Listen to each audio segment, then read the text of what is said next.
ئایا سزا نوێیەکانی ئەمریکا دەتوانێت ئێران ناچار بە پاشەکشە بکات؟ ئەم بابەتە توێژینەوەیکی شیکاریە لە شارپرێسەوە وەرگیراوە. لەگەڵ نزیکبوونەوەی ماوەی جەنگی ئێران لە 6 مانگی ڕابردووە زیادبوونی فشارە سیاسی و ئابوووریەکان لەسەر حکوومەتی ئەمریکا. استراتیژی واشنگتن بە ئاراستەیەکی دیاریکراوتر بەرەو جەنگی ئابووری و تەنگکردنەوەی گەماروی دارایی دەچێت.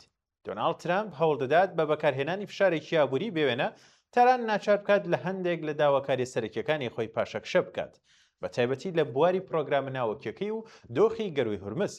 بەڵام پرسیارە سەرەکیەکە ئەوەیە: ئایا ئێران لەژێر فشاری ئابووری پاشەکشە دەکات یان فشارەکە دەبێتە هۆی قوڵترکردنەوەی بربەرەکانیە و زیادکردنی بەهای پێکدادان؟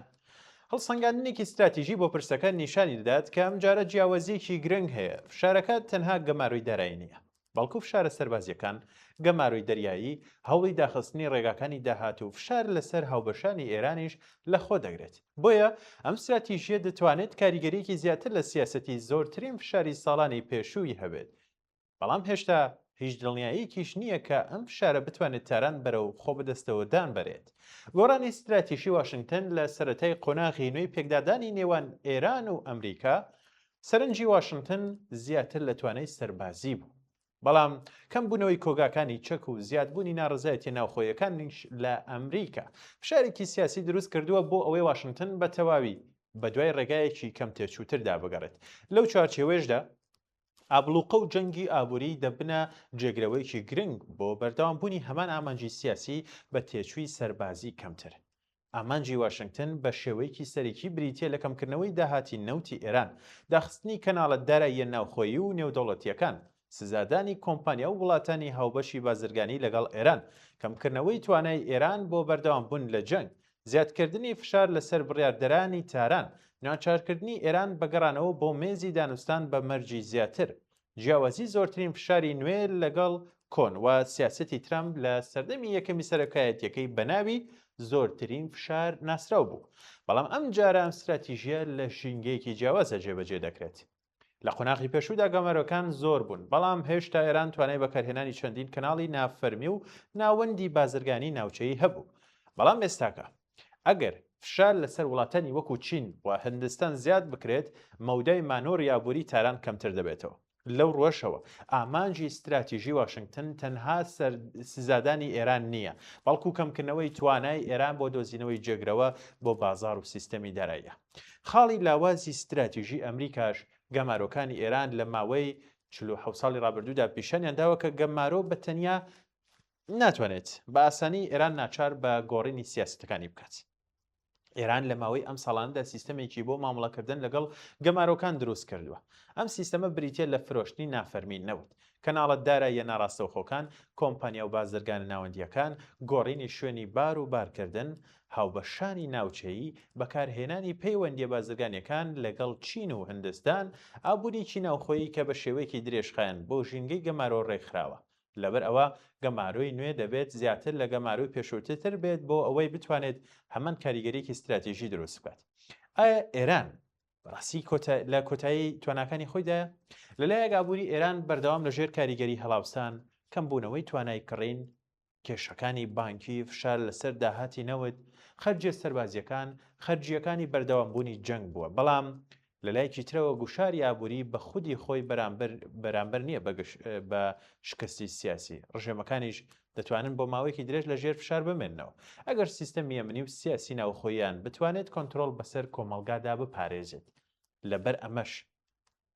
لەبەر ئەمە پرسیارەکە نابێت تەنها ئەوە بێت کە ئایا ئابووری ئێران دەتوانێت بەرگەی گەمارۆ بگرێت، بەڵکو دەبێت بپرسین ئایا فشار ئابووریەکان دەتوانن تێچوونێکی سیاسی لە ناو سیستەمی دەسەڵاتدا دروست بکەن. هەڵوێستی تاران پاشەکشە یان بربەرەکانێ بە پێی لەژووکی ئەمنی کۆماری ئیسلامی، خۆڕادەستکردن لە ژێر فشار دەتوانێت لە ناوخۆدا بە نیشانەی شکست لێک بدرێتەوە. بۆیە فشارێکی زۆر گەورە دەتوانێت دوو ئامانجی جیاواز دروست بکات. سیناریۆ یەکەمیان پاشەکشەی تاکتیکی، تاران بۆ کڕینی کات دەکرێت هەندێک بژاردە قبوڵ بکات، کەناڵی دیپلۆماسی بکاتەوە و لە هەندێک بواردا پاشەکشە بکات. ئەمە زۆرتر لەوەی خۆڕادەستکردن بێت، پاشەکشەی تاکتیکی دەبێت بۆ ڕێکخستنی تواناکەن. و سیناریۆیەکی تر، سیناریۆی دووەم، بربەرەکانی زیاتر. ئەگەر تاران وا هەز بکات کە بڵێن هەر پاشەکشەیەک داواکاری نوێی واشنتۆنی لێ دەکەوێتەوە ئەوە لەوانەیە بە پێچەوانە و هەڵوێستی تونتری هەبێت کرانەوەی کەناڵی دیبلۆماسی کەمترەوەشی بکاتەوە و زیاتر پشت بە چین و رووسیا ببەست فشار لەسەر بەژەوەندی هاوپەیمانەکانی ئەمریکا زیاد بکات و هەڵسو و کەوتی سەربازی خۆی بەرز بکاتەوە ئەمەش ئەو ناوچە کوێرەیە کە هەندێک شۆڤەکاران ئاماژەی پێدەدەن گەروەی هورمز لەم استراتیژیەدا شوێنێکی تایبەتی هەیە واشنتن ئەم هاوکێشەیەی دەوێت گەمارۆ زاید کەمکردنەوەی داهات زاید فشار لەسەر ڕژێم و زاید پاشەکشەی سیاسی بەڵام ئەگەر ئێران بتوانێت بە هەر شێوەیەک هەڕەشەیەکی بەردەوام لەسەر گواستنەوەی نەوت و گاز دروست بکات ئەوە زنجیرەی سەرەوە دەگۆڕێت بۆ گەمارۆ و فشار لەسەر ئێران ناڕزایی لە بازاری جیهانی وزە فشار لەسەر هاوپەیمانانی ئەمریکا فشار لەسەر واشنتن بۆ گرتنە بەری ڕێکاری دیبلۆماسی لەو ڕۆوە هورمز تەنها کێشەیەکی ئێرانی نییە کێشەیەکی جیهانی وزەیە چین و هەندستان خاڵی سەرەکی شکستی گەمارۆکان هەر استراتیژیەکی نوێی ئەمریکا بۆ گەمارۆی ئێران بە شێوەیەکی گەورە پەیوەستە بە هەڵبێستی چین و هەندستانەوە ئەگەر ئەم دوو وڵاتە بەردەوام بن لە کڕینی نەوتی ئێران گەمارۆکە تەواو نابێت بۆیە واشنتن بەردەوام دەبێت لەسەر گەمارۆی لاوەچی بۆ دروستکردنی فشاری زیاتر بەڵام ئەمە خەرجیەکی دیاریکراوی هەیە ئەگەر ئەمریکا سزا بەسەر کۆمپانیا و دامەزراوەکانی هاوپەیمانی خۆی بسەپێنێت ئەوە دەتوانێت هاوپەیمانیانی خۆی ناڕازی بڵێن ناڕازیان بکات بەم شێوەیەش جەنگی ئابووری دژی ئێران دەتوانێت ببێتە جەنگێکی دیبلۆماسی لەگەڵ هاوبەشانی خودی ئەمریکا ئایا بڵوقە لە بری جەنگ کارایی دەبێت بەتەنیا بە ئەگەری زۆر کەم بەڵام ئابلوقە فشاری سەربازی فشاری دیبلۆماسی داخستنی کەناڵە داراییەکان فشار لەسەر هاوبەشەکانی ئێران دەتوانێت کاریگەریەکی زۆر گەورەتری هەبێت واتە واشنگتن لە ئێستادا هەوڵ دەدات سیستەمێک لە فشاری بڵین لەسەر چین دروست بکات ئامانجی سەرەکیشی ئەوەیە کە تاران نەک تەنها هەستی بە گوشاری ئابووری بڵین تون بکات بەڵکو حەز بەوە بکاکە دەرگای هەڵاتن لە فشارەکە بەردەوام دادەخرێت و هەڵسەنگاندنی کۆتایی پرسیاری ئەوەیە ئایا ئەمجارە ئێران پاشەکشە دەکات وەڵامێکی سادەی بەڵێ یان نەخێر نییە ئەوەی گۆڕاوە ئەوەیە کە ئێران لە ژینگەیەکی زۆر خورستردا قەراری گرتووە بەڵام ئەوەی هێشتا نەگۆڕاوە ئەوەیە کە گەمارۆ بەتەنیا ناتوانێت بە دڵنیایی ڕژێمێکی سیاسی ناچار بەخۆ بەدەستەوەدان بکات بۆیە ئەگەر ترەمپ بێوێت لە جەنگی سەربازیەوە بگوازرێتەوە بۆ جەنگی ئابووری سەرکەوتنەکەی پەیوەستە بە سێ فاکتەری سەرەکی یەکەم ئایا ئەمریکا دەتوانێت کەناڵەکانی داهاتی ئێران بەڕاستی ببڕێت دووەم ئایا چین و هەندستان دەتوانن بەرگەی فشارەکانی واشنگتن بگرن